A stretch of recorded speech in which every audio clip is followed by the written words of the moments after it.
le pasteur Marie-Louise Nangoa, depuis Douala au Cameroun,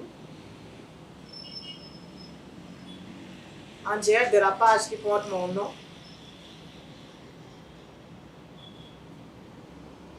Je vous souhaite la bienvenue. Je vous remercie de m'avoir rejoint dans le cadre de cette émission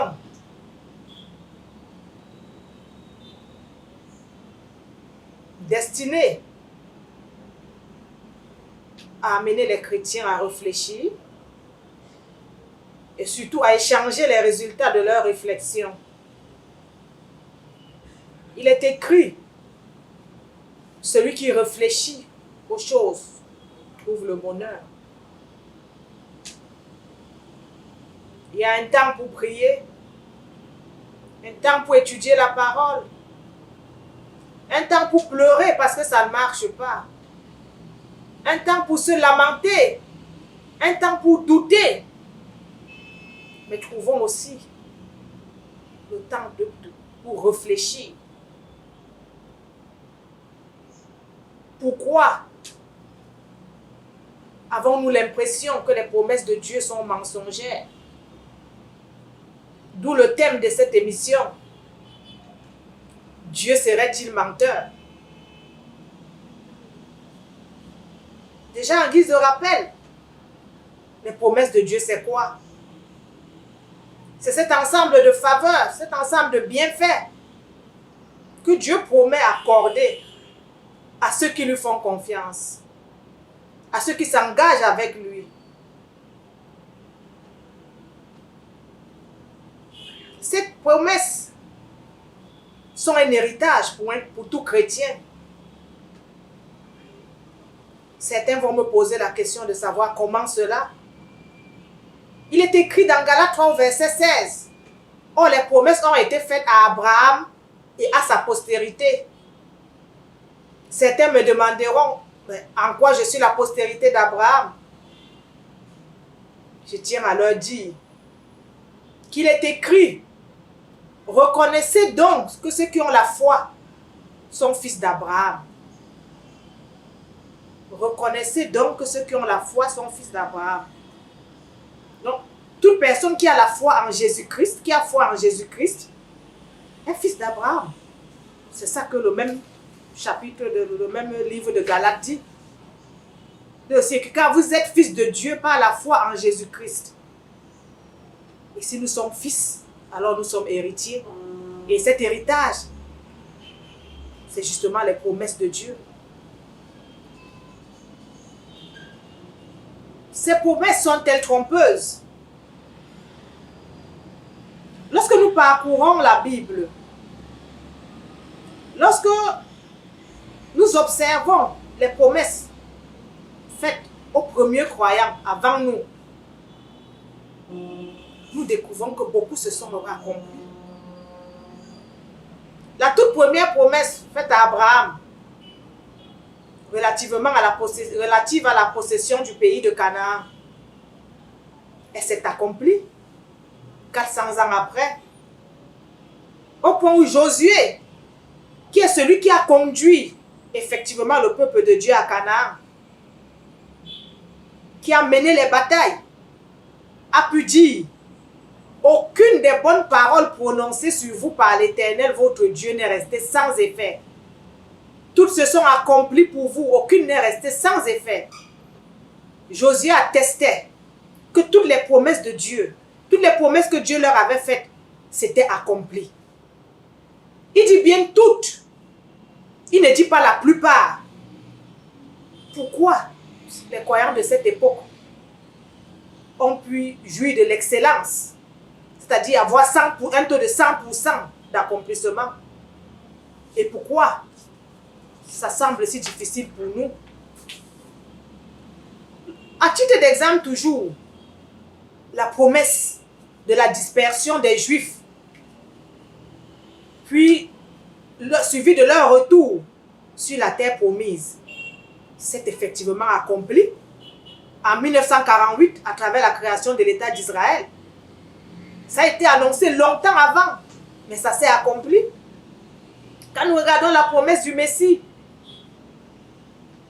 la Vierge mettra au monde un enfant. Elle s'est accomplie à travers la naissance effective de Jésus. Nous voyons la promesse du don du Saint-Esprit dans Joël 2, verset 28, qui se dit, après cela, je reprendrai mon esprit sur toute chair. Ça s'est accompli. 50 jours après la résurrection de Christ, le Saint-Esprit a été répandu. Et l'Église est née. Je ne peux pas citer plus que ça. Vous n'avez qu'à fouiller la Bible. Les promesses se sont accomplies. Alors certains peuvent dire, ah, c'était pour les chrétiens de l'époque. Peut-être c'était valable que pour l'époque. Dimanche dernier, nous nous sommes attelés à essayer de répondre à la question suivante. Pourquoi le taux de jouissance des promesses de Dieu est si bas? Et nous nous sommes dit que si nous considérons les promesses de Dieu comme étant une machine, en fait, si cette machine ne donne pas des résultats satisfaisants, ce n'est que parce que l'utilisateur que nous sommes, l'utilisateur que l'Église est, ne respecte pas le mode d'emploi, ne respecte pas le manuel d'instruction. En fouillant les Écritures, en observant comment Dieu lui-même a agi pour délivrer son peuple d'Égypte, nous avons remarqué que il s'est servi de la puissance, mais il ne s'est pas contenté de la puissance. La Bible nous dit qu'il a aussi exercé un jugement contre les dieux d'Égypte. Nous sommes donc arrivés à la conclusion que il fallait ces deux outils-là. Nous avons essayé de regarder qu'est-ce que l'Église fait. Est-ce que l'Église exerce les jugements? Nous nous sommes rendus compte, à travers Jean 9 au verset 39, que Jésus-Christ a signé des jugements. Puisqu'il dit clairement qu'il est venu dans ce monde pour un jugement. Nous avons vu que, par exemple, Romains 8, verset 1, qui stipule qu'il ne doit pas avoir de condamnation pour ceux qui sont en Jésus-Christ, c'est un jugement. Mais la seule chose qui manque, c'est que l'Église n'exécute pas les jugements. L'Église croit que les jugements vont s'exécuter automatiquement. L'Église croit qu'il suffit de les proclamer. Nous avons conclu, lors de la session du dimanche dernier, que la principale cause du non-accomplissement des promesses réside donc dans le fait que l'Église se focalise sur la puissance, mais n'exécute pas les jugements qui sont pourtant à sa disposition. Autrement dit, du moment où exercer les jugements relève du domaine du droit, l'Église se focalise sur la puissance et néglige le droit, ou ignore carrément le droit. C'est ce que nous avons étudié là, le dimanche dernier. C'était notre conclusion. J'aimerais illustrer encore cette conclusion-là. Dans les prochaines sessions, il y aura des illustrations tirées de la Bible.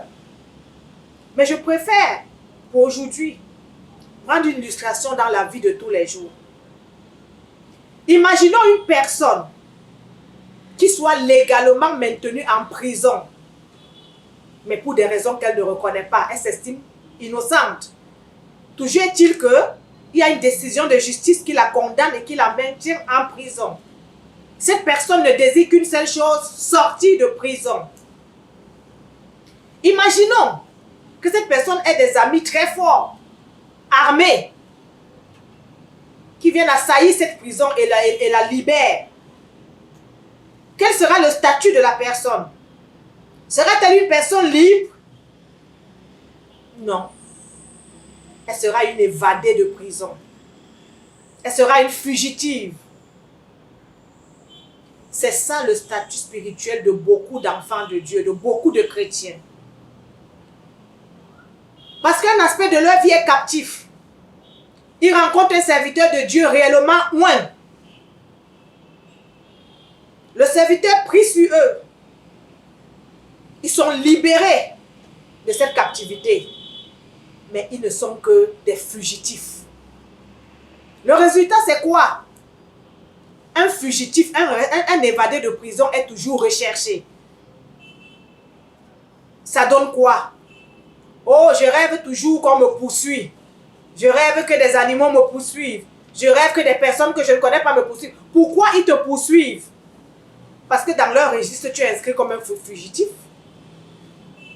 Un tel chrétien aura rarement une nuit reposante.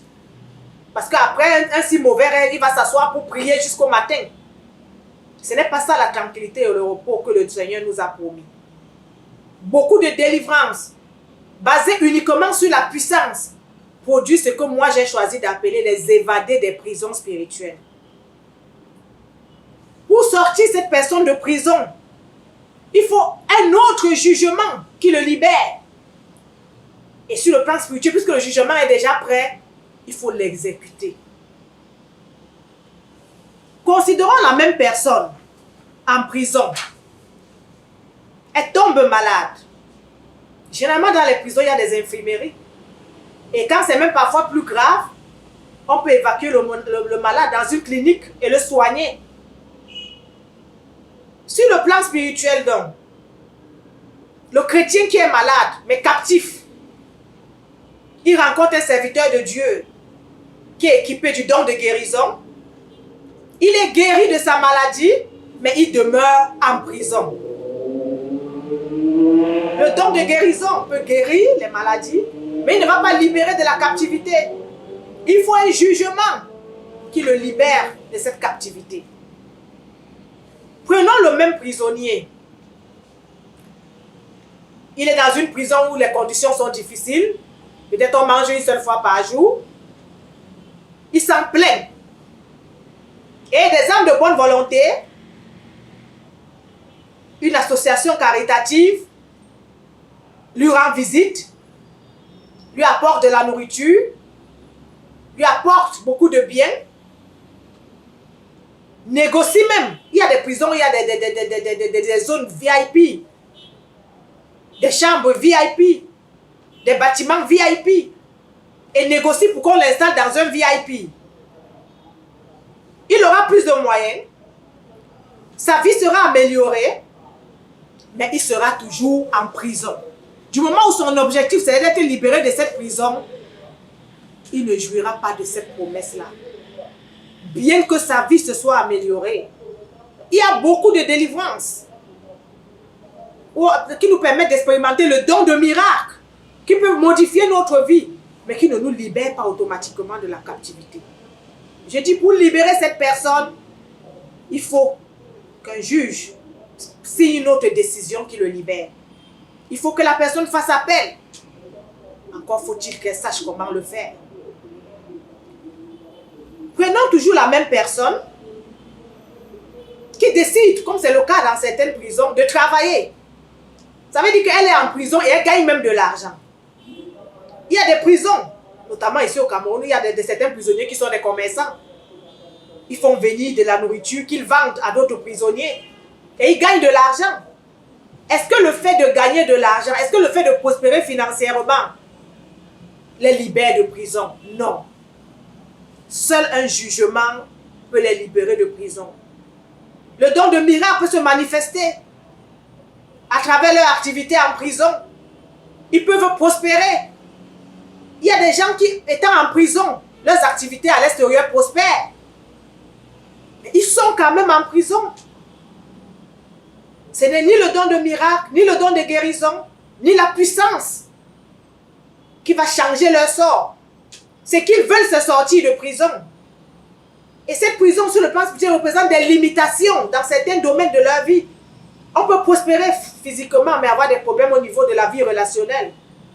On peut prospérer, avoir des problèmes au niveau de son âme. Voilà un exemple. Une illustration que j'ai voulu évoquer encore, pour que vous compreniez bien la différence qu'il y a entre une délivrance qui intègre le règlement des problèmes de droit et une autre qui se contente que de la puissance. Don de guérison, don de miracle, ça relève de la session des dons de puissance. Quel que soit le rang qu'on a dans le corps de Christ, quand bien même on se dirait très haut gradé, certains disent qu'ils sont généraux, Je n'ai pas un problème contre ça. Mais je dis que ce prisonnier-là, même s'il a un ami général, le général ne le libérera pas. Seul un juge pourra le changer son sort. C'était ça que je voulais vous présenter en guise d'illustration encore. Nous passons donc au vif du sujet. Le thème spécifique de l'émission de ce jour, c'est la mission oubliée de l'Église. La mission oubliée de l'Église.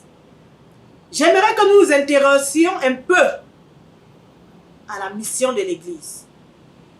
Pourquoi l'Église a-t-elle été créée? La Bible nous enseigne que Christ est le chef de l'Église et que l'Église est son corps. Autrement dit, la mission de Christ et la mission de l'Église sont identiques. J'aimerais que nous lisions dans Ésaïe 9, le livre d'Ésaïe, chapitre 9, versets 5 à 6. Je vais lire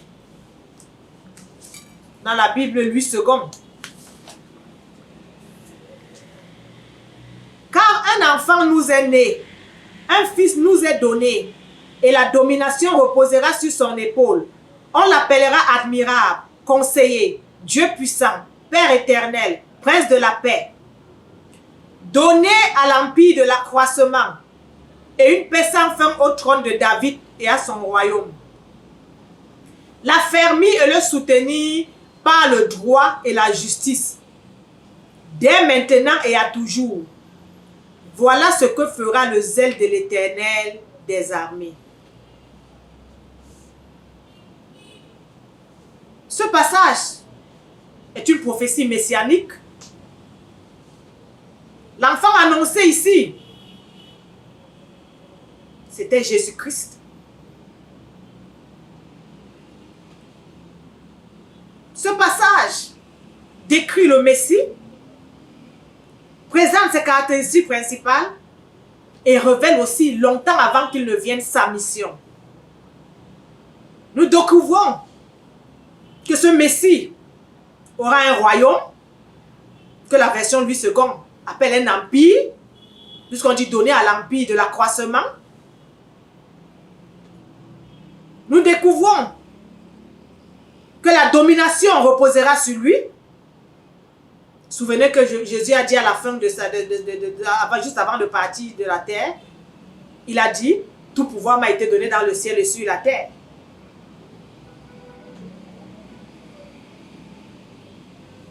La mission de l'Église que Jésus a rappelée dans Matthieu 28 au verset 19 à 20. Allez et faites de toutes les nations des disciples, les baptisant au nom du Père et du Saint-Esprit, apparaît déjà dans ce passage d'Ésaïe. Parce qu'il est écrit, donner à l'empire l'accroissement. C'était la mission de Christ. L'empire s'accroît comment? Chaque fois que sur la terre, un homme se convertit à Christ, un homme accepte Jésus-Christ comme son Seigneur et Sauveur, un homme naît de nouveau, cet homme entre dans le royaume des cieux et le royaume des cieux connaît un accroissement. C'est ça que Jésus a confié comme mission à l'Église. C'était sa propre mission. Jésus a inauguré ce royaume.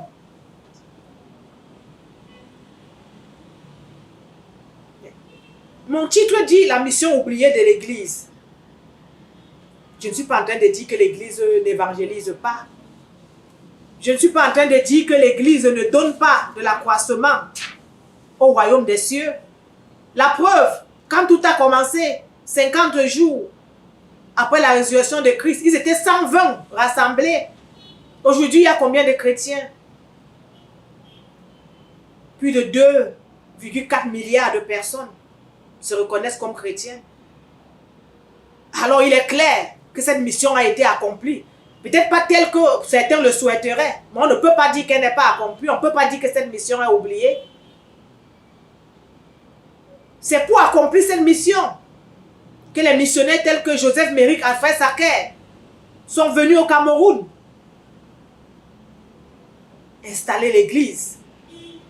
C'est pour accomplir cette mission que beaucoup de dénominations chrétiennes envoient des missionnaires un peu partout dans le monde.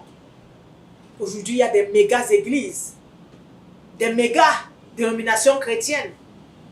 Il y en a aussi des plus petites, mais chacune s'attelle à sa manière à gagner des âmes pour Christ, c'est-à-dire à donner à l'empire de l'accroissement.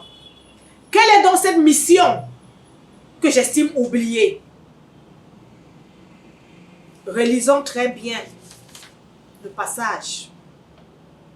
Le verset 6 dit, « Donnez à l'empire de l'accroissement et une paix sans fin au trône de David et à son royaume, l'affermir et le soutenir par le droit et la justice. »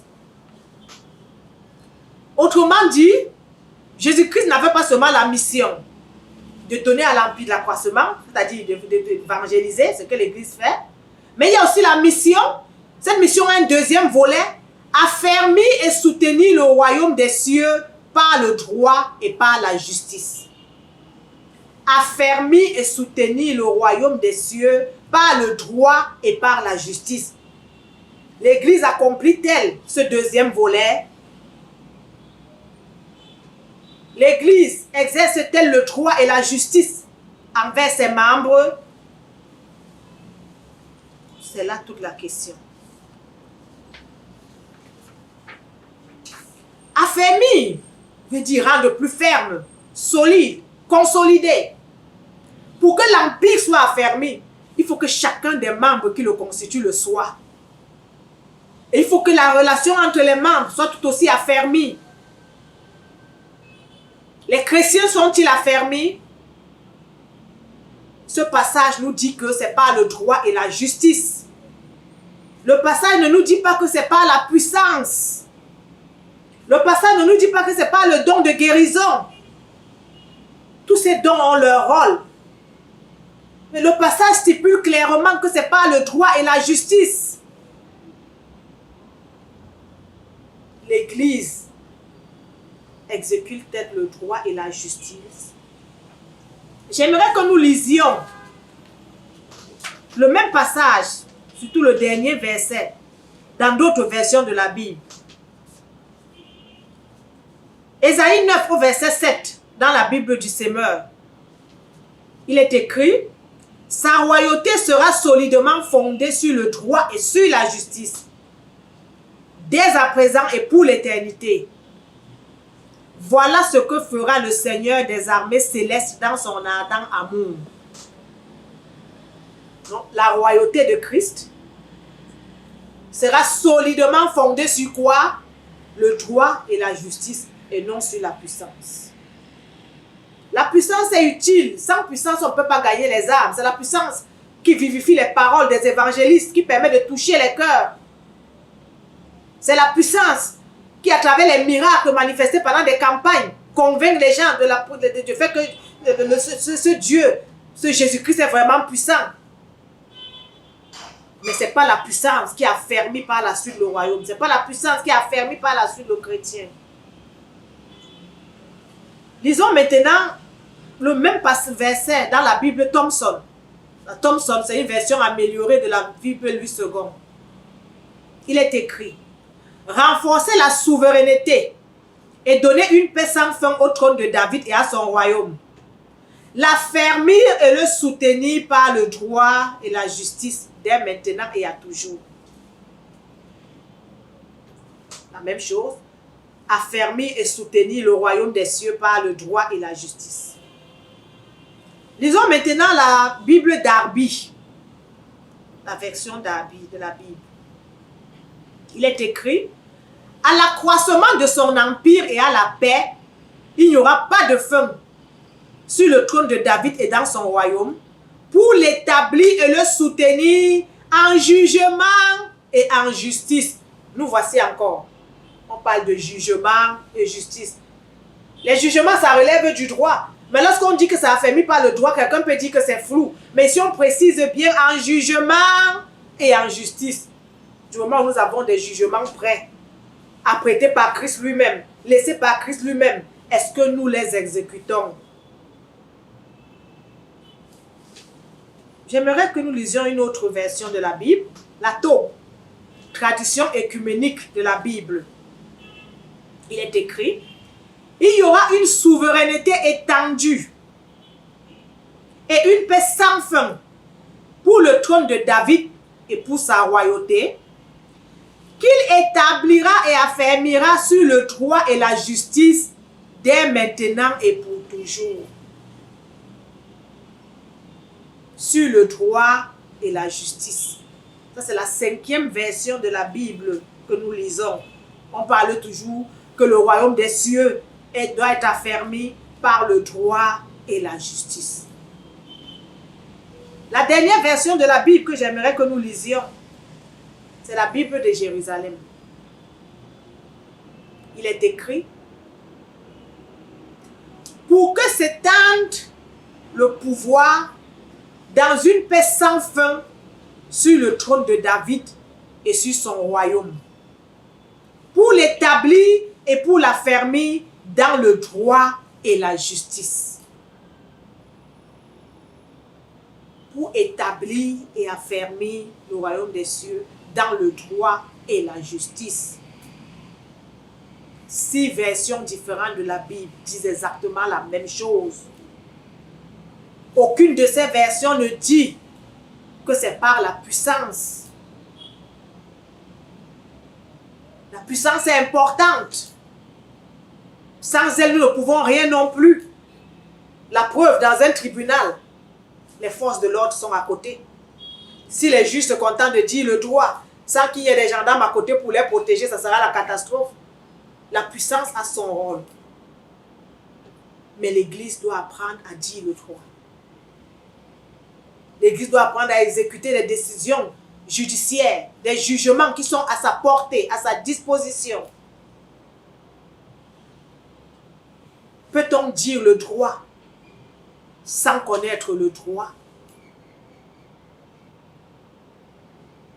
Ceci m'amène à répondre à une question qui m'a été posée plusieurs fois déjà. La question de savoir ce que c'est que le droit spirituel. Qu'est-ce que le droit spirituel? Avant de définir ce que j'appelle droit spirituel, permettez-moi de vous faire 2 remarques. Première remarque, il existe un monde spirituel, aussi appelé monde invisible. Si vous croyez en Dieu, que la Bible présente comme étant esprit et comme étant invisible, ça veut dire que vous croyez à l'existence du monde invisible. Si vous croyez en l'existence des mauvais esprits, des esprits méchants que vous ne voyez pas, ça veut dire que vous croyez à l'existence du monde invisible, donc du monde spirituel. Deuxième rappel, tout être humain est partie prenante de ce monde invisible.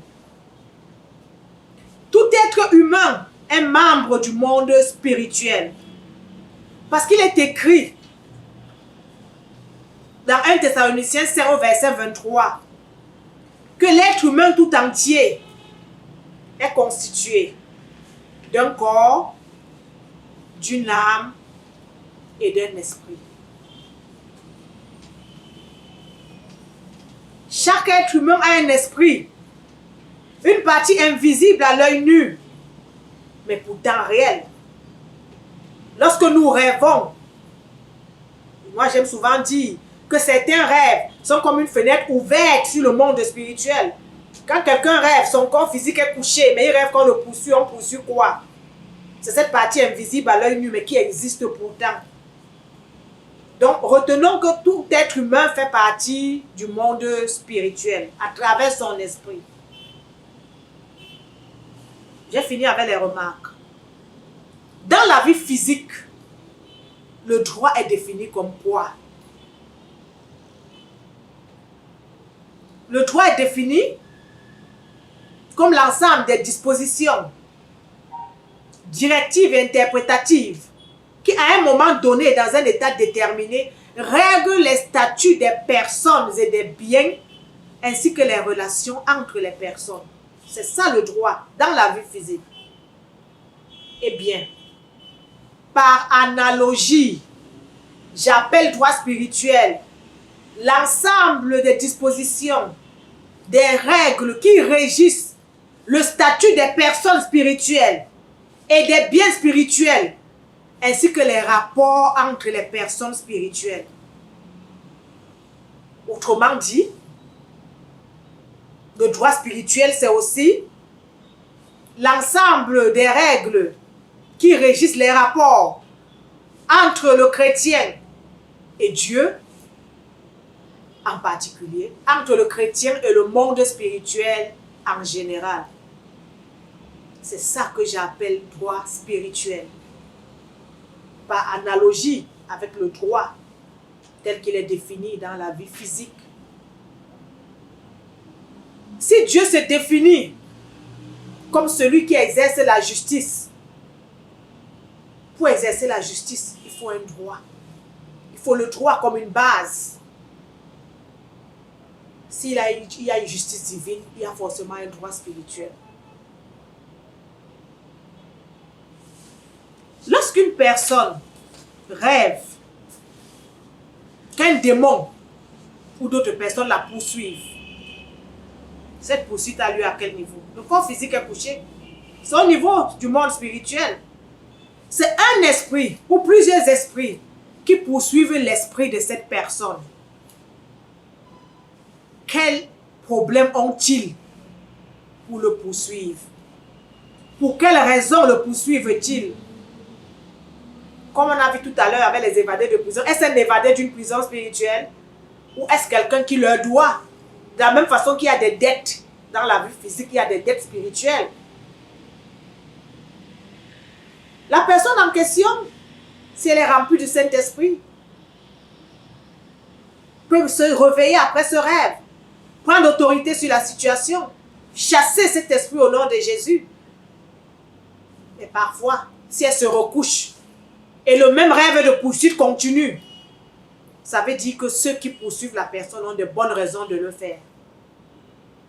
Étant donné que tel que j'ai défini le droit spirituel tout à l'heure, c'est l'ensemble des règles, des dispositions qui règlent les rapports entre les individus. Pour parler des rapports entre les individus, alors il faut aussi parler des litiges. De la même façon que dans la vie physique, il y a des problèmes, il y a des bagarres, il y a des litiges. Sur le plan spirituel, c'est pareil. Parce qu'en tant qu'être humain, nous appartenons au monde spirituel, nous subissons aussi des problèmes là-bas. Alors pour les régler, qu'est-ce qu'il faut faire? Quelles sont les procédures? De la même façon que dans la vie physique, il y a un droit procédural qui indique aux avocats, aux hommes de droit ce qu'il faut faire face à telle ou telle situation. Sur le plan spirituel, ça existe aussi. Et j'ai dit dimanche dernier que le support de ce moment de réflexion, de cette émission de réflexion, c'est la Bible, rien que la Bible. Ce droit procédural existe et est tiré de la Bible. C'est tout l'ensemble des versets qui disent ce qu'il faut faire et comment le faire. C'est ça que j'appelle droit spirituel. C'est ça que j'invite les chrétiens à connaître, à apprendre. C'est dans la Bible. Jésus n'a pas été fou de nous donner le pouvoir de marcher sur les serpents, les scorpions, sur toute la puissance de l'ennemi, mais de prendre la peine de dire aussi qu'il a prêté un jugement pour nous. De prendre la peine de dire qu'il est venu dans ce monde pour un jugement. Il n'a pas été fou. On ne peut pas aimer la puissance. Les gens sont tellement fiers quand ils peuvent chasser un démon. On ne peut pas aimer jouir de la puissance, se servir de la puissance, mais choisir d'ignorer les jugements, refuser de les exécuter, ou alors ne pas savoir le faire. L'Église doit apprendre. Je suis auteur d'un livre échec en délivrance et prière non exaucée, une question de droit, plus qu'une affaire de puissance. Dans ce livre, j'explique qu'en réalité, la Bible est un livre truffé de termes de droit. C'est le premier manuel de droit qui a existé sur cette terre. J'invite, je conseille tous ceux qui m'écoutent, qui veulent progresser avec Dieu, d'apprendre ce que c'est que le droit spirituel. Comment pouvez-vous jouir d'une relation si vous n'étudiez pas les principes qui régissent cette relation? Ne regardez pas ma personne. Ne cherchez pas à savoir si je suis qualifiée ou pas qualifiée pour vous dire cela. Considérez-moi comme une simple chrétienne qui a expérimenté, qui s'est posé des questions et qui a reçu ça comme réponse. Étudiez le droit spirituel. Cherchez à maîtriser le droit spirituel. Tant que l'Église ne le fera pas, elle ne sera pas affermie. La mission du royaume des cieux, c'est de dominer. Un royaume non affaibli, vas-tu réussir à dominer? Nous tendons vers la fin de cette émission. L'Église a oublié un volet de sa mission. L'Église aime bien gagner les âmes, ne serait-ce que pour une augmentation des effectifs. L'Église prend plaisir à annoncer le salut. Mais qu'est-ce que l'Église fait du deuxième volet, qui est d'affermir et de soutenir, de renforcer ses membres? Par quoi? Par le droit et par la justice. Pas par la puissance. Je suis une inconnue pour vous. Mais ces versets que nous avons lus, cette mission qui est écrite, ce verset de Jean 9, verset 39 qui parle d'un jugement, prenez ces versets, allez les présenter aux serviteurs de Dieu que vous respectez, qui à vos yeux sont plus outillés, plus qualifiés. Allez leur demander ce qu'ils en pensent. Allez leur demander ce qu'ils font pour exercer des jugements dans les vies de leurs membres, de leurs fidèles. Allez leur demander ce qu'ils font pour renforcer, solidifier le royaume des cieux. En fonction de la réponse qu'ils vous donneront, vous comprendrez mieux pourquoi le taux de jouissance des promesses de Dieu est si bas. En fonction de la réponse qu'ils vous donneront, vous comprendrez que si en tant que chrétien nous ne jouissons pas des promesses de Dieu, la faute n'est pas à Dieu. Dieu n'est pas un menteur. C'est l'Église qui est ignorante. C'est l'Église qui se sert mal des solutions que Dieu dans son amour a pourtant mises gratuitement à sa disposition. C'est l'Église qui a oublié un volet de sa mission. Affermir et solidifier le royaume des cieux par le droit et par la justice. Affermir et solidifier le royaume des cieux en exécutant les jugements qui sont à sa disposition. C'est ce que j'essaye de faire, ce que j'essaye de partager. Et je tiens à le dire, j'ai expérimenté ça pendant 16 ans. 16.